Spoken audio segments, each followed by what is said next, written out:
മരുന്നുകൾ നിങ്ങളുടെ ആരോഗ്യത്തെ എങ്ങനെ നശിപ്പിക്കുന്നു? മരുന്നുകൾ ആരോഗ്യം നശിപ്പിക്കാത്ത രീതിയിൽ എങ്ങനെ നിങ്ങൾക്ക് എടുക്കാം എന്നുള്ളതാണ് ഇന്നത്തെ വീഡിയോയിലൂടെ ഞാൻ നിങ്ങളുമായിട്ട് ഡിസ്കസ് ചെയ്യുന്നത്. ഞാൻ ഡോക്ടർ ആമിന, മെഡിക്കൽ ഓഫീസർ പ്രാണനാച്ചു കെയർ സെന്റർ.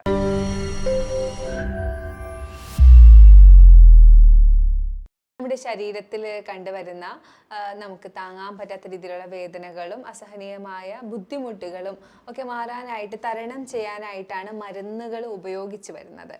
എന്നാൽ ഇന്ന് ആളുകൾ ദൈനംദിനം മരുന്നുകൾ കൂടുതലായി ഉപയോഗിക്കുന്ന ഒരു സാഹചര്യത്തിലാണ് ഒന്ന് വേദന വരാനോ അല്ലെങ്കിൽ ഒരു ചെറിയ ബുദ്ധിമുട്ട് വരാനോ അനുവദിക്കാത്ത രീതിയിൽ മരുന്നുകൾ ഉപയോഗിച്ചു കൊണ്ടിരിക്കുകയാണ്. സാധാരണഗതിയിൽ ഒരു പനി, ജലദോഷമൊക്കെ 6 മാസത്തിലൊരിക്കൽ വന്നു പോകേണ്ടതാണ്. അത്തരം പനി, ജലദോഷം വന്നു പോയാൽ മാത്രമാണ് നമ്മുടെ ശരീരത്തിന് പ്രതിരോധമുണ്ട്, അതിനെ പരിഹരിച്ച് കൊണ്ടുപോകാൻ കഴിയുന്നുണ്ട് എന്ന് മനസ്സിലാവുള്ളൂ. ഞാനീ പറയുന്നത് ജലദോഷ പനിയെ കുറിച്ചാണ്, വൈറൽ ഫീവറുകളെ കുറിച്ചല്ല.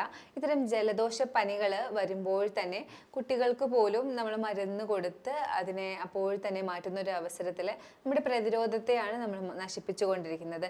എന്നിട്ട് കുഞ്ഞുങ്ങൾ വളർന്നു വരുമ്പോൾ എൻ്റെ കുഞ്ഞിന് പ്രതിരോധമില്ല എന്ന് പരാതി പറഞ്ഞിട്ട് കാര്യമില്ല. ഇന്ന് മുതിർന്നവർക്കും കുട്ടികൾക്കും പ്രതിരോധമില്ലാത്തൊരു അവസരത്തിലൂടെയാണ് നമ്മൾ എല്ലാവരും കടന്നു പോകുന്നത്. ഇതിന് മെയിനായിട്ട് ഉള്ള റീസൺ ഇത്തരം പ്രവർത്തികൾ തന്നെയാണ്. പനി, ചെറിയ ജലദോഷ പനികൾ വരുമ്പോൾ അപ്പോൾ തന്നെ മരുന്ന് ഉപയോഗിക്കുക, അല്ലെങ്കിൽ ചെറിയ ചെറിയ ബുദ്ധിമുട്ടുകൾ, വേദനകൾ, തലവേദന അല്ലെങ്കിൽ നടുവേദന വരുമ്പോൾ അപ്പോൾ തന്നെ പാരസെറ്റാമോൾ എടുക്കുക, അടിക്കടി കോൺട്രസെപ്റ്റീവ് പിൽസ് ഉപയോഗിക്കുക, പെയിൻ കില്ലേഴ്സ് കൂടുതലായി ഉപയോഗിക്കുക. ഇത്തരം സാഹചര്യത്തിൽ നമ്മുടെ ശരീരത്തിൻ്റെ ആരോഗ്യം നശിച്ചുകൊണ്ട് ഇരിക്കുന്ന ഒരവസ്ഥയാണ്. ശരീരത്തിൽ ഇത്തരം മരുന്നുകളുടെ ഉപയോഗം ആവശ്യമാണ് എന്നുള്ള സാഹചര്യങ്ങൾ വരാറുണ്ട്. ആ സാഹചര്യത്തിനെ കുറിച്ചല്ല ഇവിടെ ഡിസ്കസ് ചെയ്യുന്നത്. അനാവശ്യമായ മരുന്നുകൾ ഉപയോഗിക്കുന്ന സാഹചര്യങ്ങളെ കുറിച്ചാണ്. നമുക്ക് ശരീരത്തിൽ പ്രതിരോധമുണ്ട് എന്നുള്ള സാഹചര്യം, അതായത് പനിയൊക്കെ വന്ന് പ്രതിരോധിക്കുന്നു, ശരീരം തന്നെ പ്രതിരോധിക്കുന്ന അവസരങ്ങൾ, ഇത്തരം അവസരങ്ങൾ കൂടുതലായിട്ടും ശരീരം ശക്തി പ്രാപിച്ചുകൊണ്ടാണ് ഇരിക്കുന്നത്. ഒരു ചെറിയ ജലദോഷ പനി വന്നു, അതിനെ നമ്മുടെ ശരീരം നേരിട്ടു. അടുത്ത ഇതിൽ കൂടിയ ഒരു ജലദോഷ പനി വന്നാലും ശരീരത്തിന് നേരിടാൻ കഴിയും. എന്നാൽ ഒരു പനി വന്നു, ഒരു ജലദോഷ പനി വന്നു, അപ്പോൾ തന്നെ നമ്മൾ പാരസെറ്റാമോൾ അല്ലെങ്കിൽ വേറെ ഏതെങ്കിലും മരുന്ന്, ആൻറ്റിബയോട്ടിക്സ് എടുത്ത് അതിനെ കുറച്ചു കൊണ്ടുവന്നു. അടുത്ത ഒരു പനി, ഇതിന് കൂടിയതോ കുറഞ്ഞതോ ആയിട്ടുള്ളൊരു പനി വന്നു കഴിഞ്ഞാൽ ആ ശരീരത്തിന് അതിനെ പ്രതിരോധിക്കാൻ കഴിയില്ല. ഇങ്ങനെയാണ് പ്രതിരോധ ശക്തി നമ്മളെല്ലാവരും നശിപ്പിച്ചുകൊണ്ടിരിക്കുന്നത്. മരുന്നുകൾ എപ്പോഴും സിംറ്റംസ്, അതിൻ്റെ ലക്ഷണങ്ങളാണ് കുറയ്ക്കുന്നത്. പല സാഹചര്യങ്ങളിലും ഇത് അനിവാര്യമാണ്. പല ഡോക്ടർമാരും വെറുതെ മരുന്നുകൾ കുറിക്കാറില്ല. അത് വേണ്ട, ഇത് വേണ്ട എന്ന് പറഞ്ഞ് മരുന്നുകൾ കുറിക്കാത്ത ഡോക്ടർമാരുമുണ്ട്. എന്നാൽ മരുന്ന് എടുത്താലേ എൻ്റെ അസുഖം മാറുള്ളൂ എന്ന് ചിന്തിക്കുന്ന രോഗികളുണ്ട്, ജനങ്ങളുണ്ട് എന്നുള്ളതാണ് പ്രശ്നം. ഉദാഹരണത്തിന് ഇപ്പോൾ ഡെങ്കി ഫീവർ വന്നു, നിങ്ങൾക്ക് വേദന സംഹാരിയായിട്ടുള്ള മരുന്ന് തരുന്നുണ്ടാവും, ടെമ്പറേച്ചർ കുറയാനുള്ള മരുന്ന് തരുന്നുണ്ടാവും, ഇൻഫെക്ഷൻ കൺട്രോൾ ആവാനായിട്ടുള്ള മരുന്നുകൾ ഇഞ്ചെക്റ്റ് ചെയ്യുന്നുണ്ടാവും. അപ്പം അത്തരം സാഹചര്യങ്ങളിൽ ആ ഒരു ട്രീറ്റ്മെൻറ്റ് അനിവാര്യമാണ്. എന്നാൽ ഞാൻ നേരത്തെ പറഞ്ഞ പോലെ ജലദോഷപ്പനി 6 മാസത്തിലൊരിക്കൽ വന്നു പോവേണ്ട ജലദോഷപ്പനിയാണ് വന്നതെങ്കിൽ ഇതേ മരുന്നുകൾ ടെമ്പറേച്ചർ കുറയാനും ആൻറ്റിബയോട്ടിക്കും അതുപോലെ തന്നെ വേദന സംഹാരിയും ഗ്യാസ് മാറാനുള്ള ടാബ്ലറ്റും അടങ്ങുന്ന ഒരു സെറ്റ് കോഴ്സ് കഴിക്കുകയാണെങ്കിൽ ഉറപ്പായിട്ടും നമ്മുടെ പ്രതിരോധം തന്നെയാണ് അവിടെ നശിക്കുന്നത്. അത് മാത്രമല്ല, ഇത്തരം മരുന്നിന് അടിമപ്പെട്ടുകൊണ്ടിരിക്കുന്ന ആളുകൾ, ഇപ്പോൾ മരുന്ന് കഴിക്കാതെ പറ്റില്ല, വേദന വന്നാൽ മരുന്ന് കഴിക്കണം, ഒരു ചെറിയ ബുദ്ധിമുട്ട് വന്നാൽ അപ്പോഴും മരുന്ന് കഴിക്കണം. ഈ ഒരിക്കലും മരുന്നുകൾ നമ്മുടെ ആമാശയത്തിൻ്റെ ആവരണങ്ങൾക്ക് അനുയോജ്യമായിട്ടുള്ള പദാർത്ഥങ്ങൾ കൊണ്ടല്ല നിർമ്മിച്ചിരിക്കുന്നത്. നമ്മൾ വീട്ടിൽ ഉണ്ടാക്കുന്ന സാധാരണ ഭക്ഷണങ്ങളിൽ പോലും എരിവും പുളിയും അല്ലെങ്കിൽ എന്തെങ്കിലുമൊക്കെ സ്പൈസസ് കൂടുതൽ ആഡ് ചെയ്ത് കഴിഞ്ഞാൽ ഗ്യാസ്ട്രിക് ആവുക, വയറ്റിന് ബുദ്ധിമുട്ടുണ്ടാകുക എന്നുള്ള സാഹചര്യത്തിലാണ് നമ്മളെല്ലാവരും ഉള്ളത്.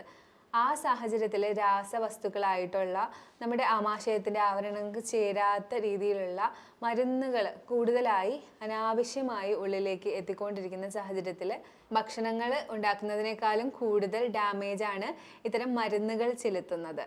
ഇത്തരം മരുന്നുകൾ നമ്മുടെ ആമാശയത്തിൻ്റെ ആവരണങ്ങളിൽ ചെറിയ ചെറിയ മുറിവുകൾ ഉണ്ടാക്കാൻ തുടങ്ങുകയും ക്രമേണ അത് അസിഡിറ്റി ആവുകയും ഗ്യാസ്ട്രൈറ്റിസ് ആവുകയും ക്രമേണ അൾസറായി മാറുകയുമാണ് ചെയ്യുന്നത്. മരുന്നിൻ്റെ ഇത്തരം നിരന്തര ഉപയോഗം ശരീരത്തിലെ ഹെവി മെറ്റൽസ് കൂടാനും അതുപോലെ തന്നെ കെമിക്കൽസ് കൂടാനും കാരണമാകും. അതിനുശേഷം അത് കൂടുതലായി അടിഞ്ഞുകൂടി കിഡ്നിക്ക് അതൊരു ലോഡായി മാറുകയും കിഡ്നി ഫങ്ഷനെ അത് എഫക്റ്റ് ചെയ്യുകയും ചെയ്യും. ഞാൻ നേരത്തെ സൂചിപ്പിച്ചതുപോലെ പെയിൻ കില്ലേഴ്സ്, വേദന സംഹാരികൾ, അതുപോലെ തന്നെ ഗ്യാസ് വരുമ്പോൾ അപ്പോൾ കഴിക്കുന്ന പാൻറ്റി പോലെയുള്ള ഗ്യാസിൻ്റെ ടാബ്ലറ്റ്സ്, പിന്നെ കോൺട്രസെപ്റ്റീവ് പിൽസ് കഴിക്കരുത് എന്നല്ല, അത് അടിക്കടി ഉപയോഗിക്കുന്നവർ ഉണ്ട്. അതുപോലെ തന്നെ പാരസെറ്റാമോൾ, എന്തിനും ഏതിനും നമ്മൾ കഴിച്ചുകൊണ്ടിരിക്കുന്ന പാരസെറ്റാമോൾ, ഇത്തരം മരുന്നുകളാണ് കൂടുതലായും ആളുകൾ അമിതമായിട്ട് ദുരുപയോഗം ചെയ്തുകൊണ്ടിരിക്കുന്നത്. അപ്പോൾ ഇത്തരം സാഹചര്യങ്ങളിൽ അങ്ങനെ എടുക്കാതിരിക്കുക. ബുദ്ധിമുട്ടുകൾ ഒരുപാടുള്ള സാഹചര്യത്തിൽ ഒരു ഡോക്ടറിൻ്റെ പ്രിസ്ക്രിപ്ഷനോട് കൂടി നിങ്ങൾക്ക് മരുന്നെടുക്കാവുന്ന, ഒരു ഡോക്ടറും അധികമായിട്ട് നിങ്ങൾക്ക് മരുന്ന് എഴുതരില്ല. എന്നാൽ സ്വന്തമായി ചികിത്സിക്കുന്ന മരുന്നുകൾ കൂടുതൽ കഴിച്ച് ബുദ്ധിമുട്ടുകളെ ഒഴിവാക്കുന്നവർക്കാണ് കൂടുതലായി ഞാൻ ഈ പറഞ്ഞ പോലെ കിഡ്നിയുടെ പ്രശ്നം അല്ലെങ്കിൽ മരുന്നുകൾ കഴിച്ചത് കാരണം ഉണ്ടാകുന്ന പ്രശ്നങ്ങൾ ഭാവിയിലും ഉണ്ടാകുന്നത്. എന്നാൽ മരുന്ന് മാത്രമാണോ നമുക്ക് ഇത്തരം പ്രശ്നങ്ങൾ ഉണ്ടാക്കുന്നത്? ഒരിക്കലുമല്ല. ഹാബിറ്റുകൾ, മദ്യപാനം, പുകവലി, ജങ്ക് ഫുഡുകൾ കൂടുതലായി ഉപയോഗിക്കുന്നത്, പാക്കറ്റ് ഫുഡുകൾ കൂടുതലായി ഉപയോഗിക്കുന്നത്, നല്ല ഓയിൽ അല്ലാത്ത റിഫൈൻഡ് ഓയിലുകളുടെ അമിതമായ ഉപയോഗം, മാത്രമല്ല റിഫൈൻഡ് ഓയിലുകളിൽ ഉണ്ടാക്കിയ പലഹാരങ്ങളുടെ ഉപയോഗം, നമ്മുടെ ചായക്കടകളിൽ കിട്ടുന്ന പലഹാരങ്ങളുടെ ദൈനംദിന ഉപയോഗം, ഇത്തരം നമ്മുടെ ദൈനംദിന ജീവിത ശൈലി ആണ് മരുന്ന് പോലെ തന്നെ നമുക്ക് നമ്മുടെ ശരീരത്തിന് ദോഷകരമായി ബാധിക്കുന്ന വേറൊരു ഹാബിറ്റ്. അതുപോലെ തന്നെ ഹെർബൽ ടീകളുടെ അമിതമായിട്ടുള്ള ഉപയോഗം, വീഡിയോകളിലൊക്കെ കാണുന്നതും പറഞ്ഞ് കേട്ട് വരുന്നതുമായിട്ടുള്ള പൊടികളൊക്കെ കൂടുതലായി പൊടിച്ച് വെച്ച് അത് ഉപയോഗിക്കുക. ഇത്തരം സാഹചര്യങ്ങളിലും കെമിക്കൽസിൻ്റെ അളവ് ശരീരത്തിൽ കൂടി ടോക്സിക്കേഷൻ ഉണ്ടാവുന്നുണ്ട്. ഇങ്ങനെ ഉണ്ടാകുന്ന ടോക്സിക്കേഷൻസ് മാറാനായിട്ട് ഡീടോക്സിങ് ഡ്രിങ്ക്സ് നിങ്ങൾക്ക് ഉപയോഗിക്കാം. നല്ല രീതിയിൽ ഒരു നാച്ചുറോപ്പതി രീതിയിലുള്ള ഒരു 10 ദിവസത്തെ പ്രകൃതി ജീവനം ഇത്തരം അവസരങ്ങളിൽ ശരീരം മൊത്തത്തിൽ ഡീടോക്സിങ് ചെയ്യുന്നതിന് നിങ്ങളെ സഹായിക്കും. ബ്ലാൻഡ് ആയിട്ടുള്ള പ്ലാൻ ബേസ്ഡ് ഡയറ്റ് 10 ദിവസം എടുക്കുന്നതിലൂടെ നിങ്ങൾക്ക് ഹോൾ ബോഡി ക്ലെൻസിങ് നടക്കും. വീട്ടിലാണെങ്കിൽ കൂടുതലായി വെള്ളമൊക്കെ കുടിച്ച് ഡീടോക്സിങ് പ്രോപ്പർട്ടി ഉള്ള ബീട്രൂട്ട് ജ്യൂസ്, ക്രൂസിഫറസ് വെജിറ്റബിൾസ് കൂടുതൽ ഉപയോഗിക്കുക. അതുപോലെ തന്നെ ക്യൂക്കമ്പർ ജ്യൂസ് കൂടുതലായിട്ട് ഉപയോഗിക്കുക. ഒരു 10 ദിവസം ഇത്തരം ഡീടോക്സിങ് പ്രോപ്പർട്ടി ഉള്ള വെള്ളങ്ങൾ, ജ്യൂസുകൾ കുടിച്ചുകൊണ്ട് ഉള്ളൊരു 10 ദിവസം പോവുകയാണെങ്കിൽ നിങ്ങളുടെ ബോഡിയിൽ അടിഞ്ഞുകൂടിയ ഒരുവിധം ഹെവി മെറ്റൽസ്, കെമിക്കൽസ് ഒക്കെ നിങ്ങൾക്ക് പുറന്തള്ളാനായിട്ട് സാധിക്കും. ഗാർലിക്, ഓണിയൻസ്, അതുപോലെ തന്നെ മഞ്ഞൾ, വേപ്പ്, ഇതൊക്കെ ഡീടോക്സിങ് പ്രോപ്പർട്ടി ഉള്ളതാണ്. ഇത്തരം വെള്ളമോ അല്ലെങ്കിൽ ഫുഡിൽ ഉൾപ്പെടുത്തിയോ ഈ ഒരു 10 ദിവസത്തിൽ കഴിക്കുന്നത് വളരെ നല്ലതാണ്. അപ്പോഴും ഞാൻ പറയുന്നു എന്ന് കരുതി എന്നും ഇതെല്ലാം ഉപയോഗിച്ച് ദൈനംദിനം ഉപയോഗിക്കാമെന്നാരും വിചാരിക്കരുത്. എല്ലാ വീഡിയോസിലും ഞാൻ പറയുന്നതാണ്, ഏതൊരു കണ്ടന്റ് നിങ്ങൾ കഴിക്കുന്നുണ്ടെങ്കിലും അതിനൊരു ഷോർട്ട് പീരീഡ് ഉറപ്പായിട്ടും വെക്കുക. ആവശ്യത്തിനുള്ള പീരീഡ് മാത്രം, ഏതൊരു ന്യൂട്രീഷൻ ആയാൽ കൂടി അത് ആവശ്യമുള്ള പീരീഡ് മാത്രം ഉപയോഗിക്കുക. നാച്ചുറോപ്പതിയിൽ നമ്മൾ steam bath, mud bath, turmeric bath ഒക്കെ കൊടുക്കുന്ന ചികിത്സാ മുറകൾ, എന്തിനാണ് ഇത് കൊടുക്കുന്നതെന്ന് എപ്പോഴും പേഷ്യൻസ് ചോദിക്കാറുണ്ട്. രാവിലെ തുടങ്ങുന്ന ഓയിൽ പുള്ളിങ് അടക്കമുള്ള മൂക്ക്, കണ്ണ് വൃത്തിയാക്കിക്കൊണ്ട് തുടങ്ങുന്ന നമ്മുടെ ട്രീറ്റ്മെൻറ്റ് കണ്ണിൻ്റെയും മൂക്കിൻ്റെയും ഡീടോക്സിഫിക്കേഷൻ തുടങ്ങി, അത് കഴിഞ്ഞ് നമ്മുടെ ഫുഡ്, വളരെ ബ്ലാൻഡ് ആയിട്ടുള്ള ഫുഡ് കുടലിനെയും ആമാശയത്തെയും ദഹന വ്യവസ്ഥയെയും ക്ലീൻ ചെയ്യുന്നു. അതിനുശേഷം എനിമ എടുക്കുമ്പോൾ കോളൻ്റെ അറ്റത്തെ ഭാഗം ക്ലീൻ ആകുന്നു. സ്കിന്നിനാണെങ്കിൽ മഡിൻ്റെ ആപ്ലിക്കേഷൻസ്, ടെർമറിക് ആപ്ലിക്കേഷൻസ് കൊടുക്കുമ്പോൾ സ്കിന്ന് ക്ലീൻ ആകുന്നു.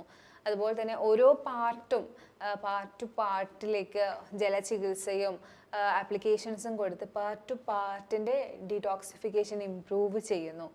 കൂടാതെ liver pack, kidney pack, GH pack, അങ്ങനെ പലതരം പാക്കുകൾ ഉപയോഗിക്കുന്നത് കാരണം ഓരോ അവയവങ്ങൾക്കും പ്രത്യേകം അതിൻ്റെ പ്രവർത്തനങ്ങൾ കൂടി കൂടുതലായിട്ടും ഡീടോക്സിഫിക്കേഷൻ നടക്കുന്നു. ഇങ്ങനെയാണ് എപ്പോഴും നാച്ചുറോപ്പതിയിലൂടെ നമ്മൾ ഒരു ബോഡിയെ കംപ്ലീറ്റ് ആയിട്ട് നമ്മൾ പ്രവർത്തിച്ചു വന്ന മരുന്നുകളുടെ ഉപയോഗമായാലും കെമിക്കൽസിൻ്റെ ഉപയോഗമായാലും ജങ്ക് ഫുഡിൻ്റെ ഉപയോഗമായാലും കൂടി വന്ന ഹെർബൽ ടീകളുടെ ഉപയോഗമായാലും ഒക്കെ പരിഹരിക്കുന്നത്. ഞാൻ ഈ പറഞ്ഞ കാര്യങ്ങളൊക്കെ നിങ്ങൾക്ക് ഉപകാരപ്പെടുമെന്ന് വിചാരിക്കുന്നു. ഞാൻ പറഞ്ഞ കാര്യങ്ങളിൽ നിങ്ങൾക്ക് എന്തെങ്കിലും സംശയമുണ്ടെങ്കിൽ ഈ കാണുന്ന നമ്പറിൽ നിങ്ങൾക്ക് കോൺടാക്റ്റ് ചെയ്യാവുന്നതാണ്.